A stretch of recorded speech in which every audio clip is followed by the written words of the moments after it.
নমস্কার, welcome to my channel foodie আকবং chronicles. আজকের ব্লগটা না একটু অন্যরকম।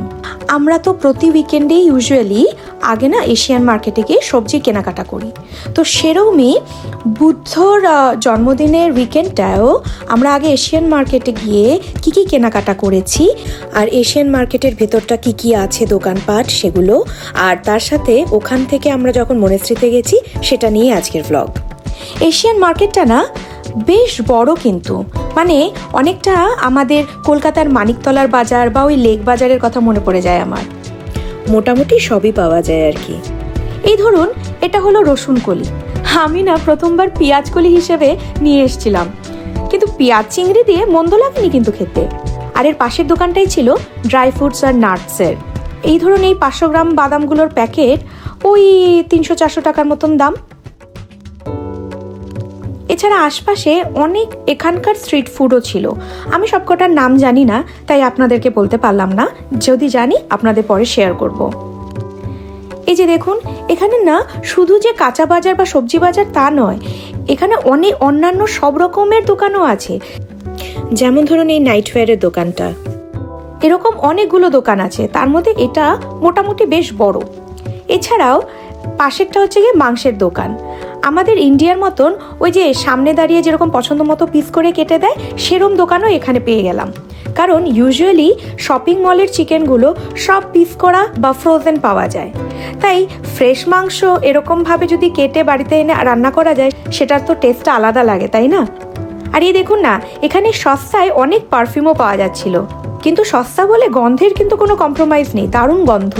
এছাড়াও রান্নাঘর বা ঘরের নিত্য প্রয়োজনীয় যেরকম ধরুন বালতি, বাসন কোসন সব কিছুই এসব দোকানগুলোতে আপনি পেতে পারেন।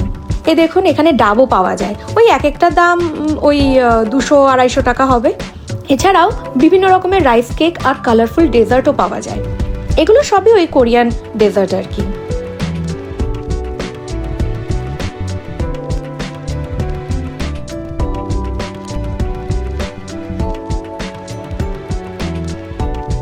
পাশের দোকানে তোফু, বিভিন্ন রকমের পিকল ভেজিটেবল এসব বিক্রি করা হয়, আর যার মধ্যে এখানকার ফেমাস কিমচি বেশি বিক্রি হয়।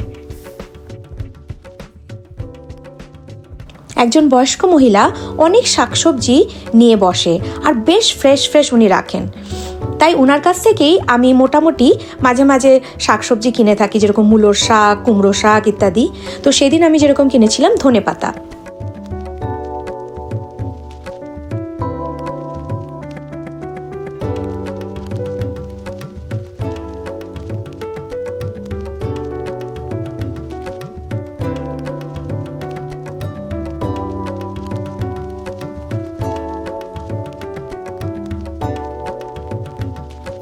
আর এই জায়গাটা দেখুন, পুরো ওই শ্যামবাজার বা গড়িয়াহাটের মতন লাগছে না? আর কিন্তু বেশ সস্তায় এই ড্রেসগুলো পাওয়া যাচ্ছিল, মানে ঘরে পরার জন্য বা এই ধরুন টুকটাক বাজার হাট করার জন্য হট করে বেরোতে হলো, তা সেরকম পরার জন্য একদম পারফেক্ট গার্মেন্টস এগুলো।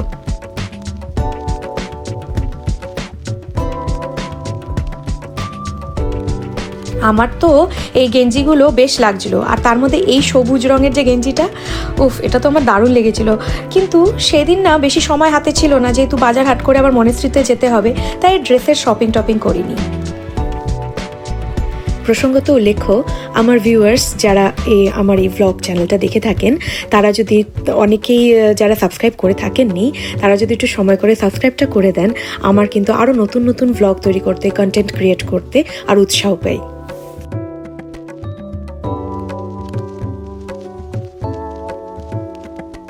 এটা হলো একটা বেশ বড় একটা বেকারির দোকান। বাইরে এটার স্টল লাগিয়ে কিছু কেকস বিক্রি করা হয়, কিন্তু ভেতরে কিন্তু আরও অনেক কিছু পাওয়া যায়, আর অনেকটা বড় দোকান। আমি ভাবলাম এটা হয়তো জাপানের শিফন কেকের মতন, কিন্তু বললো না, এটা রেড বিন পেস্টের কেক। ওই রেড বিন পেস্ট হচ্ছে গিয়ে আমাদের রাজমা যে, ওটার পেস্টের কেক। তাই আর কিনলাম না, অগত্যা ওই স্ট্রবেরি কেকই কিনলাম। দাম ওই ইন্ডিয়ান 350 টাকা বা 370 টাকার মতন। আর এর পাশেই ছিল বেডিং এর দোকানও। কত নরম তুলতুলে এক একটা পিলোজ আর ব্ল্যাঙ্কেটস, আর এসি ব্ল্যাঙ্কেটও বেরিয়ে গেছে, কারণ সামার এসে গেছে। মানে সামার এসে যাবে, এখন তো মোটামুটি গরম পড়ছে আর কি কোরিয়াতে। আমি না এই প্রথম কলকাতার বাইরে শাকালু দেখলাম, মানে জাপানে আমি কখনো শাকালু দেখিনি। এছাড়া আমও ছিল, কিন্তু বুঝছিলাম না মিষ্টি হবে কিনা, তাই আর কিনলাম না। ওর পাশেই একটা শ্রীলঙ্কান দোকানও ছিল, নাম লঙ্কা মার্ট। ওখানে দেখলাম ট্যাংরা মাছ কাটা অবস্থায়ও পাওয়া যাচ্ছে। যদিও লোভ লেগেছিল, কিন্তু সেদিন আর কিনিনি, কারণ ওখান থেকেই আবার মনেস্ট্রিতে যাবো, আর ওই মাছ মাংস আর কিনিনি। কুমড়ো আর ঝিঙেটা ফ্রেশ লাগায় ওগুলোই কিনলাম। ধুন্দুল এখানে সবসময় মোটামুটি পাওয়া যাচ্ছে, কিন্তু ঝিঙেটা অত পাওয়া যায় না, তাই ঝিঙে দেখার পর আর লোভ সামলাতে পারিনি। এশিয়ান মার্ট বলে দোকানটায় দরিয়ান থেকে শুরু করে মোচা, লাউ, টুকটাক সব শাকসবজি পাওয়া যায়। কিন্তু লাউটা কচি কিনা সেটা যেহেতু প্যাকেট, মানে ওই উপরে একটা প্লাস্টিক দেওয়া, তাই বুঝতে পারছিলাম না, তাই আর কিনলাম না। মোটামুটি আজকাল গরম পড়ে যাচ্ছে তো, তাই দত্ত বলল একটা ডাব দিয়ে যেতে, তাই আমি ওকে আগে ডাবটা দিয়ে তারপর বাকি শপিং করেছি। ও দত্ত আসেনি কেন?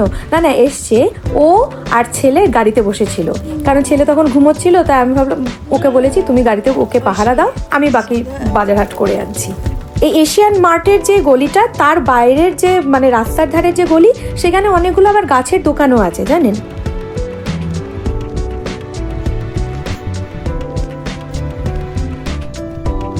যাই হোক, ওকে ডাব দিয়ে ফিরে বিনা মার্ট দোকান থেকে আমি বেশ কিছু শাকসবজিও কিনি।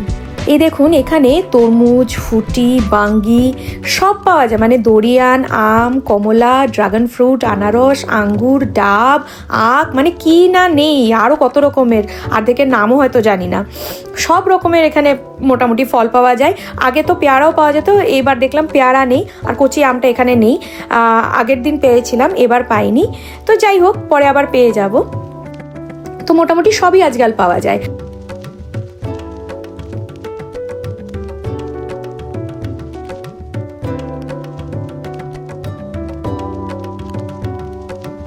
আমি তো লাউ শাক কিনলাম, আর এই দেখুন এখানে লাল শাক। এমনি আপনি ধরে যতটুকু লাগবে সেরকমভাবেও কিনতে পারেন ওজন দরে, বা এটার পাশেই আবার প্যাকেটের মধ্যেও আর কি লাল শাক ভরা আর কি।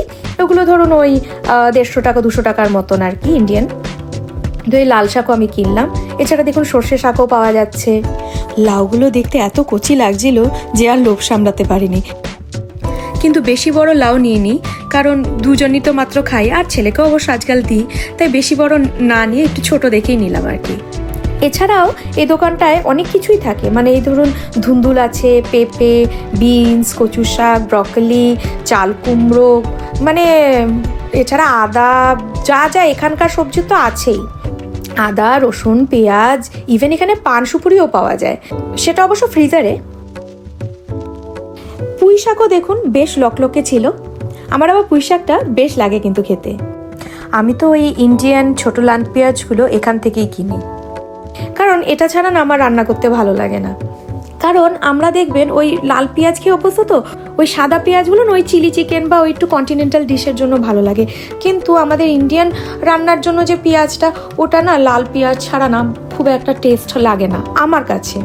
আর করলা আর লঙ্কা ওই দোকান থেকে কিনলাম। আচ্ছা, আপনারা কেউ এই শাকটার নাম বলতে পারবেন? মানে দেখে খুব ভাল লাগলো, বেশ লকলকেই আছে, কিন্তু বুঝতে পারছিলাম না বলে আর কিনিনি। যদি জানা থাকে আমাকে প্লিজ একটু কমেন্ট করে বলবেন তো। চলুন দোকানের ভেতরটা এবার আপনাদের একটু দেখিয়ে দিই। এই দোকানটায় actually Indonesian, Vietnamese, Indian, Bangladeshi এসব দেশের গ্রসারিজ পাওয়া যায়। মানে ধরুন আমাদের মশলাপাতি, তেল, সয়াবিন, বিস্কিট, ডাল, তারপর যত রকমের সস ইত্যাদি সব আপনি পাবেন। আর এখানে আমাদের জন্য যেটা মোস্টলি ইম্পর্টেন্ট সেটা হলো গিয়ে ইন্ডিয়ান টাটা টি বা টাটা টি গোল্ড, প্রিমিয়াম, ব্রুক বন্ড টি, তাজমহল, এগুলো পাওয়া যায়, যেটার জন্য আসলে আমাদের ইন্ডিয়ানরা বেশি করে যায়। সেটা অ্যাকচুয়ালি কোরিয়াতে অতটা বেশি পাওয়া যায় না। আবার ভিয়েতনাম বা ইন্দোনেশিয়ার আবার অনেক জিনিস পাওয়া যাচ্ছে, যেরকম বিভিন্ন রকমের কাপ নুডলস, তারপর এই যে বেসেল সিডসের যে ড্রিঙ্কসগুলো, বিভিন্ন রকমের ড্রিঙ্কস, সস, আর ওদের না শ্রীরাচা সস, মানে ওই যে ঝাল ঝাল সসটা খুব বেশি পরিমাণে পাওয়া যায়। এছাড়া নাসি গোরেং মিক্স মানে টুকটাক ওদের খাওয়ার যে মিক্সচারগুলো এগুলো সব এখানে পাওয়া যায়। আর সব থেকে বেশি যেটা দেখেছি রাইস নুডলস আর বিভিন্ন রকমের ড্রাই ফিশ পাওয়া যায়। এছাড়া ফ্রোজেন ফুডসও প্রচুর আছে, মানে বিভিন্ন রকমের ফ্রোজেন মাংস, তারপর স্পেশালি মাছ মানে রুই, পাবদা, ইলিশ, বাটা, কই, পমফ্রেট, মানে অনেক রকমের ভ্যারাইটি, ছোট ছোট মরলা মাছ টাছ সবই পাওয়া যায়। পাশের দোকানটায় না কচি শালগম বা হয়তো এটা ওলকপি মানে পাওয়া যাচ্ছিল। এছাড়া দেখুন কচুর শাকটা বেশ কচি না, পরের বার নেবো ভাবছি। আমি এখান থেকে ওলকপি, ধুন্দুল আর ঢ্যাঁড়স এ দোকান থেকে কিনলাম। এই দোকানে না ওই ছোট ছোট বেগুন দেখলাম, মানে এই যে বেগুনগুলো দিয়ে ওই ছোট ছোট মাছের মানে চচ্চড়ি খেতে কি দারুণ লাগবে, তাই না? পরের বার এসে নিয়ে যাব। পুঁই শাকটা দেখুন কি লকলকে, আগের দোকান থেকেও এখানে বেশি লকলকে, আগের দোকান থেকে না কিনলেই হতো। এই শাকটা আমার মনে হচ্ছে হেলেঞ্চা শাক। আপনারা যদি জানেন আমাকে প্লিজ নামটা জানাবেন তো কমেন্ট করে, তাহলে আমি নেব। হেলেঞ্চা হলে আমি বাড়িতে গিয়ে হেলেঞ্চা শাক নিয়ে তৈরি করে খাবো। বাজার হাট সেরে ফাইনালি আমরা রওনা দিলাম মনেস্ট্রির দিকে। রাস্তার দুধারে দেখুন কি সুন্দর, ছাতিম গাছের মতনই মনে হয় এই গাছটা, মানে সারি সারি দাঁড়িয়ে রয়েছে। আর তার মাঝখান দিয়ে ড্রাইভ করে যেতে উফ অসাধারণ লাগছিল।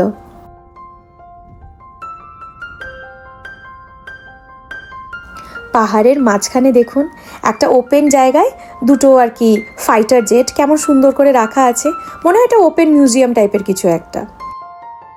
মনেস্ট্রিটা না এর থেকেও আরো উঁচুতে,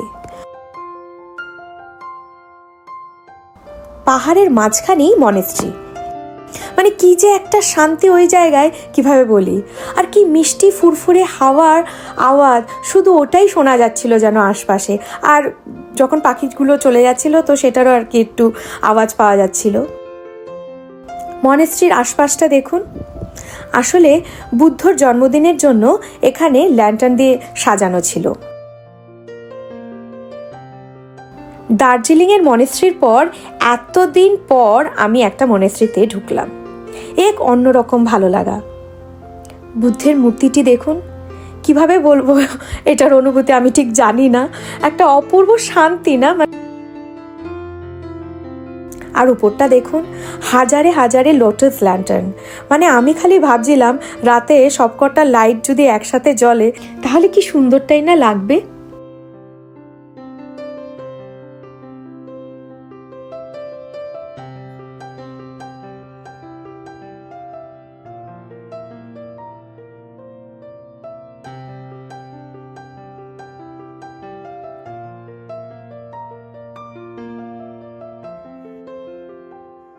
আর মঙ্ক এসে উনি মন্ত্রপাঠ আর ওনার নিত্য পূজা সেবা আর কি করলেন।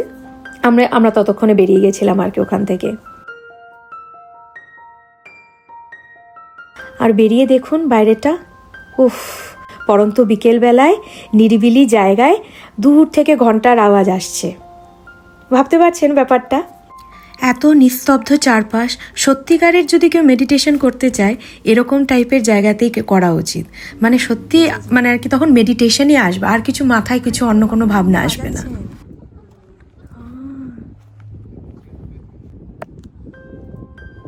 একটা ভাইব্রেশন কিরকম একটা।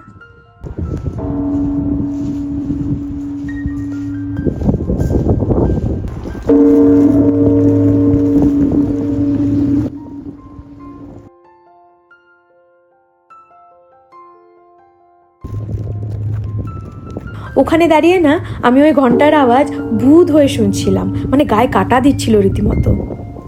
আমাদের যেরকম জপের মালা হয় না ওই 108টা পুঁতির, উনাদেরও এরকম আছে, মানে প্রতিবার ঘন্টা বাজাবার পর একটা করে পুঁতি উনি এক পাশ থেকে আরেক পাশে সরান। টোটাল কটা পুঁতি আমি ঠিক জানি না, আপনাদের যদি জানা থাকে আমাকে প্লিজ কমেন্ট করে জানাবেন।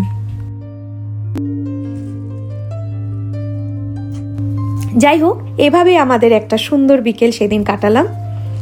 আপনাদের আমার আজকের ব্লগটি দেখে কেমন লাগলো কমেন্ট করে অবশ্যই জানাবেন। আর যদি নতুন বন্ধু হন তাহলে please do like, share and subscribe my channel.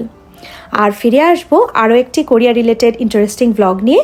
তাহলে আজ আসি, 안녕히 계세요.